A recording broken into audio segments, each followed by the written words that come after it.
Good morning, everyone. My name is Joan Christodoulou, and I have here Disha, Nagia, and Elizabeth Shaw presenting with me today.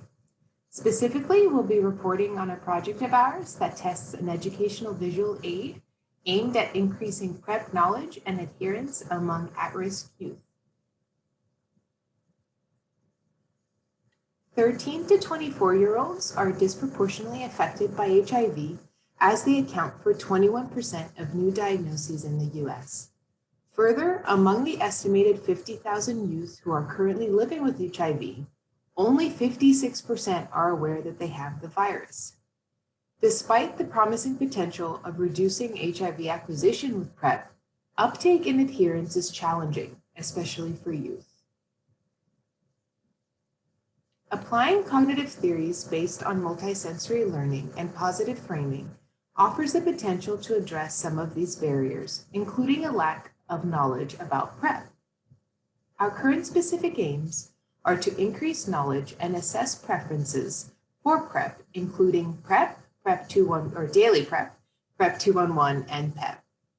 We propose a concrete, simple, and interactive demonstration to increase knowledge about PrEP, its potential benefits, and how to maintain medication adherence. You may remember this demo from a few years ago when we used it to teach youth living with HIV about our adherence. Intervention youth had lower viral loads, reported less difficulty in adhering to their medication, and more motivation and control over their HIV than standard care. Now, using these body-shaped models will show how PrEP works to protect the body from an HIV infection.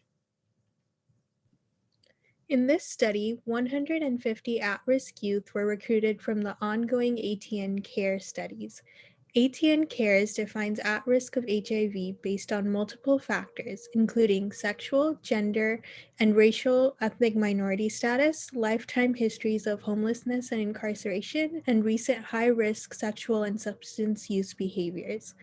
The youth were randomized to standard care or to receive this demo of how daily PrEP, PrEP 211, and PEP work in the body.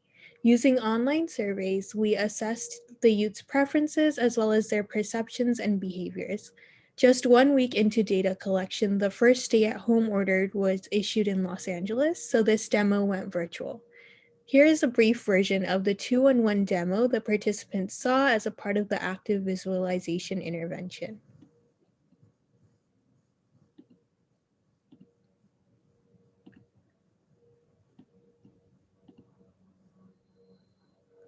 We would start the demonstration by introducing the 211 PrEP routine. Now we will see what happens when you use the 211 rule and take PrEP before the possible risk of exposure to HIV or before you have sex. So before having sex, you do the first part of 211, the 2. This means you need to take 2 pills at least 2 to 24 hours before you have sex. This is why some planning is needed. So here these pills represent the 2 PrEP pills. I'm going to go ahead and add these to your body. So this is where the participant would add the 2 pills to represent PrEP, and in the Zoom session, I would be adding in the pills. Now let's say you've had sex with someone who is HIV positive and have exposed your body to HIV. If this happens, the virus will try to enter the cells in your body and spread. So in this part of the demonstration, I would go ahead and add in a vial of basic pH solution, which would allow the liquid inside the model to turn pink, signifying the HIV infection. Now let's see what happens when you finish your 211 treatment. So in 211, we've already done the 2, which was taking 2 pills before sex, so now it's time for the 1 plus 1. So the first one means taking another PrEP tablet 24 hours after you took your first tablet. So let's add this in now. You can see the water has become less pink in the body. This helps the participant visualize the impact the PrEP 211 routine has on the body. The next day, you do the final part of 211, the last one. So 48 hours or 2 days after you take your first 2 tablets before sex, you take 1 final tablet. So let's add that now. At this point, the water starts to turn clear, indicating how you can protect your body from an HIV infection using the 211 routine.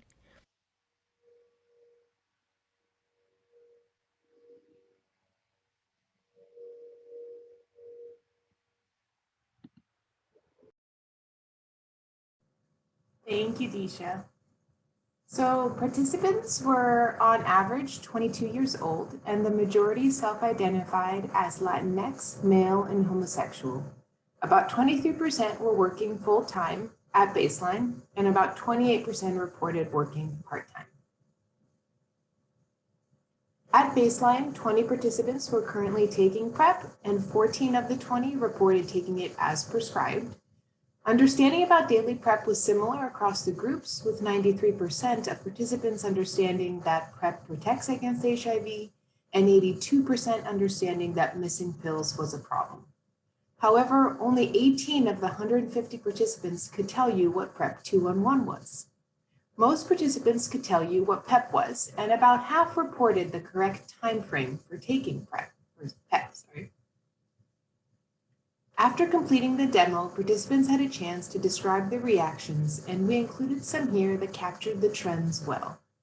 Overall, their reactions were positive and supportive for using the demo to teach youth about how PrEP works in the body.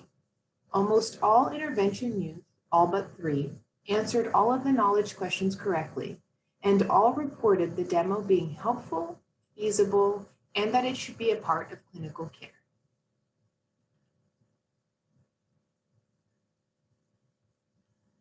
At follow-up, a greater proportion of intervention youth answered the knowledge questions correctly. At follow-up when compared to the control. There were some descriptive changes in PrEP usage and uptake. 3 reported starting PrEP since baseline, 2 of whom were in the intervention.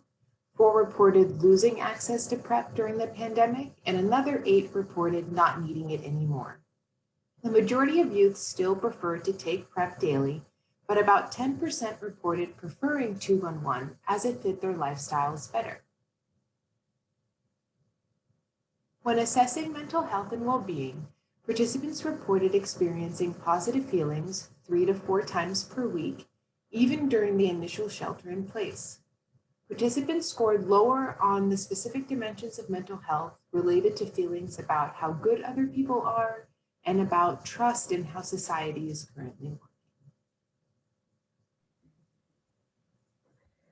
Given the ongoing pandemic, we asked participants specifically about their behaviors and intentions to get the vaccine.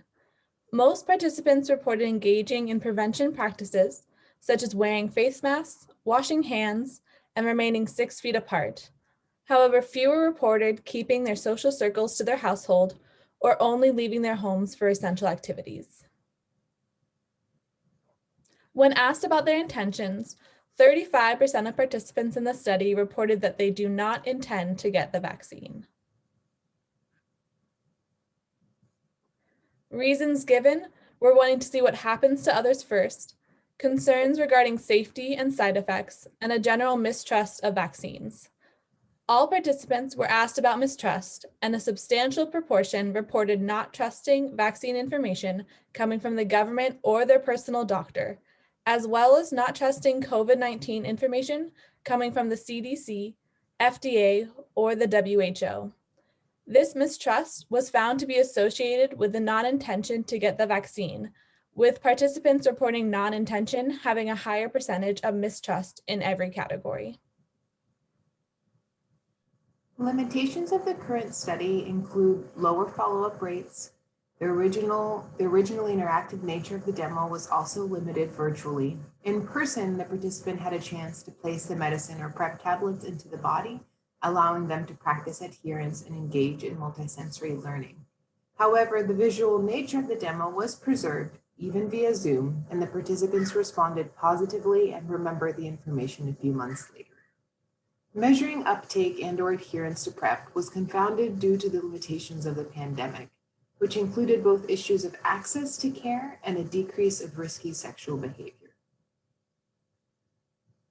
So, active visualization, even virtual, could be helpful in supporting PrEP knowledge. Further, PrEP 211 is not widely understood, even among at-risk youth, but was preferred by 10% of the intervention youth once informed. In summary, adolescent and young adult care providers need to be on the front line in the fight against the HIV epidemic. Such intervention begins by taking complete sexual histories with adolescent patients, having discussions about sexual health that include STI and HIV prevention, and offering PrEP to those who may benefit. Although we focus on testing this device with youth living with or at risk for HIV, future studies may include health providers and clinics to help create the context to talk about sexual health and educate patients about PrEP.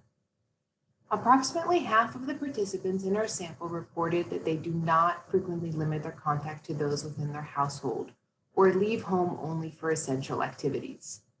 These individuals may be priority for COVID-19 vaccination as a protective measure for the population. To address the COVID-19 vaccine hesitancy among at-risk youth, interventions are needed to restore trust in messaging from medical authorities. In this study, twice the proportion of youth reported trusting their personal doctor compared to the government regarding vaccines. As such, interventions to build and sustain trust with personal doctors might offer a more proximal and feasible goal to achieve high COVID-19 vaccine uptake. I want to take a chance also. We want to thank ATN Care's team and CHIPS for supporting this project. And of course, we're all very grateful for our team and our participants. Thank you very much.